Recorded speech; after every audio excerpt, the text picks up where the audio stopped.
This man spent years telling anyone who would listen that he had smelled war. Said it on Fox News, said it on podcasts, said it on podcasts, said it inside Senate Republican conferences. War is ugly. It smells bad. There is another side of my bio that I do not ever talk about, nor will I. I had to go do something overseas. He built an entire identity around it. The tough guy, the quiet operator, the one who was there but couldn't say where. And for years, nobody pushed back. Until Senator Peters sat across from him under oath and said the 6 words that unraveled the whole thing. You are under oath. We can clear it all up right now. Watch what happened next. Senator Mullin, you have made several public statements suggesting that you were involved in special security forces or combat operations overseas. In 2023, you said in a Senate Republican Conference podcast, and I'll quote, "There's another side of my bio that I don't ever talk about, nor will I. I had to go do something overseas." On March 2nd of this year, you told Fox News interview, quote, "War is ugly. It smells bad.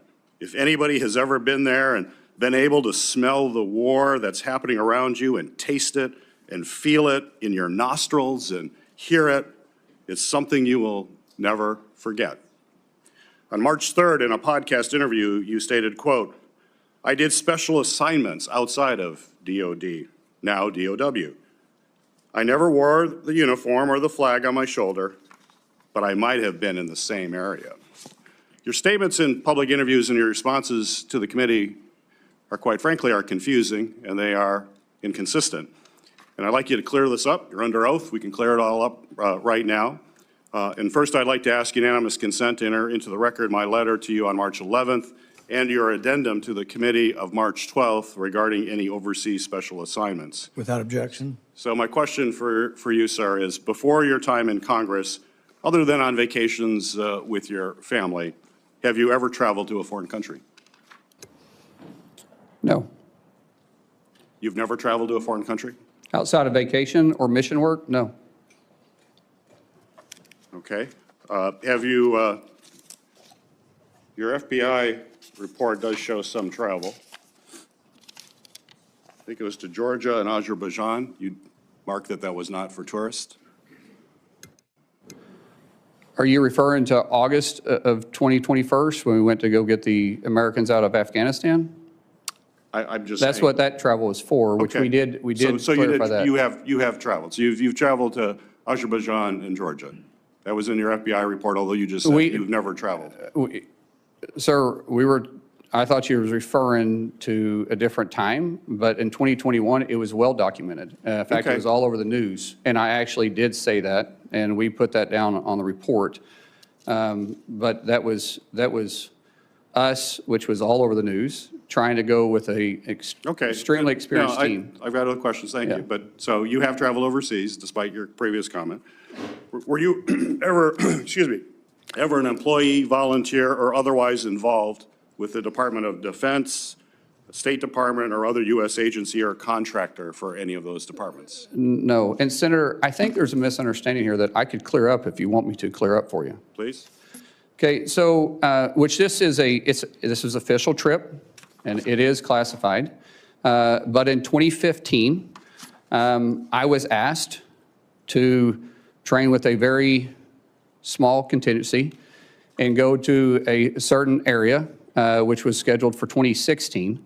During that time, I was asked to go through, had to meet certain training qualifications, had to go through SEER training. The training and stuff was kind of fun. The SEER training was absolutely awful. And I've spoken general about my experiences, but I've never spoke specifically on details, on dates, or on the mission. And that was official, and there was nothing in the report to the committee. Actually, it said you do not have to claim any official trips. And like I said, that was an official trip that is classified. This is an official trip while you were a member of Congress? Yes. 2015, 2016, I was a member of Congress. And it was Some of it may be public, but it would be very small. Most of it, because of my recollection, which we're going back 10 years, I think there was only 4 people read in on it. So where was that trip? I just said it's classified, sir. It's classified. So the letter that we sent to you said that we need to have information of any of these activities. It said not official trips. Your paperwork was very clear, excluding any official trips. This was an official trip as a member. Well, we have more questions we're going to have to ask. When in the FBI report, I asked, is there anything in that report that is classified, that you are involved in any kind of classified operation at all? And there's none. It was also excluding, it also said excluding official duties. It says that. And you guys had the paperwork in front of you, and it always says excluding official duties. We had this committee come to us and ask the same questions. We talked about doing mission work. We talked about doing mentorship. But they said official duties that was in your official capacity does not have to be talked about. So where did you smell war? Sir, I just said that this was classified, and the dates, locations, and admission, I've never spoke specifically details about. Well, we can get that information. That's fine. Mr. Chair. You're welcome to get it. We will want to find out more information That's about that. that's perfectly okay, It's important to Senator. have the truth here, and that you're portraying yourself in a truthful way. Sir, I'm not portraying myself in any way other than you're asking the question. I said I would try to clear it up for you. We'll continue to work on that. Thank you.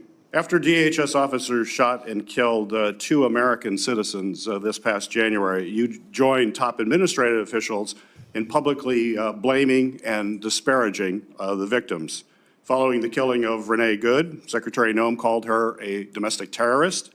You, sir, you called Alex Preddy, quote, a deranged individual that came in to cause max damage. Could we expect those kinds of quick responses if you are confirmed as secretary? Would you be basically, well, you did, you responded as Secretary Noem. Are we going to just expect that same behavior all over again? No, Senator. I have a deep amount of respect for you. We've had our differences, but I do respect you. I think I said this privately when we had a conversation. Those words probably should have been retracted. I shouldn't have said that, and as Secretary, I wouldn't. The investigation is ongoing. And there is, like I said, there's sometimes going to make a mistake, and I'll own it. That one, I went out there too fast. I was responding immediately without the facts. That's my fault. That won't happen as Secretary. So you regret that statement? I already said that, yes, sir. Would you want to apologize to the family of Alex Preddy? Well, sir, I just said I regret those statements. Is that the same as an apology? I haven't seen the investigation. We'll let the investigation go through, and if I'm proven wrong, then I will absolutely. How would you characterize your relationship with President Trump?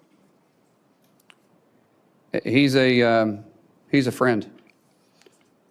How frequently have you spoken with him in the past year? Often, most of the time about my family. If you want to explain the friendship, I'll tell you. My wife will tell you the same thing. When someone loves your kids when they're going through a difficult time, like we have, the amount of outpouring of support from the president and the friendship we saw going back to 2000 or 2020 was quite remarkable. And so I speak to the president from a friend level more than I do a policy level. Okay. I have more questions, but my time is up. Thank you, Senator. We'll be doing it in a second round. Okay, thank you. Senator Moreno. Thank you, Mr. Chairman, and thank you, Senator Johnson. Okay, let's take a breath and actually look at what just happened in that room, because I need you to understand something before we talk about the politics, before we talk about the parties, before we talk about anything else. What you just watched was not a policy disagreement. What you just watched was a United States Senator being asked to confirm the most basic facts about his own biography and failing, under oath, in front of the committee that is deciding whether to hand him one of the most powerful law enforcement agencies in the history of this country. Let's start with the timeline, because the timeline matters. For years, not months, years, Senator Mullin has been dropping hints, carefully worded, strategically vague, just specific enough to make you lean in, just classified enough to make you stop asking. There's another side of my bio I do not ever talk about. War is ugly. It smells bad. I did special assignments outside of DOD. I never wore the uniform, but I might have been in the same area.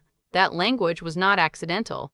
That language was crafted That is the language of a man who wants credit for things he cannot or will not prove. And for years it worked. Because when someone says, I can't talk about it, there's a part of us that fills in the blank with something impressive, something dangerous, something cinematic. We assume the silence means something real. Senator Peters did not assume. He came in with documents. He came in with dates. He came in with the FBI report, and he sat across from this man under oath and gave him every possible opportunity to make his story make sense. And here's what happened instead. The very first question. Have you ever traveled to a foreign country? No. 30 seconds later, your FBI report shows travel to Georgia and Azerbaijan. Oh well, that was the Afghanistan evacuation mission. That was all over the news. So the answer was not no. The answer was yes. And the reason you said no is because you somehow forgot a trip that was in your own words all over the news. That is not a small mistake. That is not a memory lapse. That is a man who is not keeping his story straight on the very first question, under oath. And it only gets harder from there, because then comes the classified mission, the 2015-2016 trip, the small contingency, the tier training, the CRA training that was, quote, absolutely awful. 4 people read in. Agency unknown, location classified, program name does not exist. And according to the FBI, who queried the Department of State, the Department of Defense, and other intelligence agencies, Senator Mullin does not appear in a single classified government document anywhere in the federal government. Not one. Now, I want to be precise here, because precision matters. Does that mean nothing happened? Not necessarily. Could there be layers to this that a Senate hearing cannot fully surface? Maybe. Here's what we know for certain and what the record clearly shows. A man who built years of public credibility on the suggestion of dangerous secret operations was asked under oath with full committee support, with a C-SPY-F available that same afternoon, to simply walk in and confirm the basic framework of his story, and he said he could not name the agency, could not name the location, could not name the program, could not identify a single person in the entire federal government who could verify any of it. His own Republican colleague, Senator Langford, who came to his defense in that room, walked out of a classified briefing and told reporters that what Mullin had been describing was better characterized not as classified, but as a non-disclosure agreement. Think about what that means. The man who smelled war, who tasted it in his nostrils, who trained for secret missions that only 4 people on Earth knew about, was, according to his own Republican ally, under an NDA, not a government classification, not a national security designation, a private non-disclosure agreement. That is the gap between the image and the reality. And that gap under oath could not be closed. But here is the part that I think gets lost in all of the back and forth about classification levels and official travel exemptions. This man called Alex Prey, a 37-year-old ICE nurse at a VA hospital with a lawful permit to carry a firearm, a deranged individual that came in to cause max damage. Before any investigation, before any review of evidence, before a single frame of footage had been officially analyzed, he shot first with his words, and when Senator Peters pressed him on it today, he said those words probably should have been retracted. Probably. He couldn't even commit to a full apology for a statement he admitted was made without facts, without investigation, and without any regard for the family of a man who was killed. And then, and I need you to sit with this for a moment, Senator Peters asked, how would you characterize your relationship with President Trump? And the answer, the actual answer of the man who wants to run the Department of Homeland Security: he's a friend. We talk often, mostly about my family. He was kind to my kids during a difficult time. That is the credential, that is the qualification. That is the justification for placing one of the most powerful domestic enforcement agencies in American history into the hands of a man whose own Republican chairman could not verify the central claim of his entire confirmation hearing. Kristi Noem was fired for being too embarrassing. The bar was not high, and somehow this hearing managed to raise every single red flag that bar was designed to catch. The question now is not whether any of this will be remembered.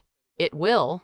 The question is whether the committee will demand real answers before casting a vote, or whether it's classified will once again be enough to end the conversation.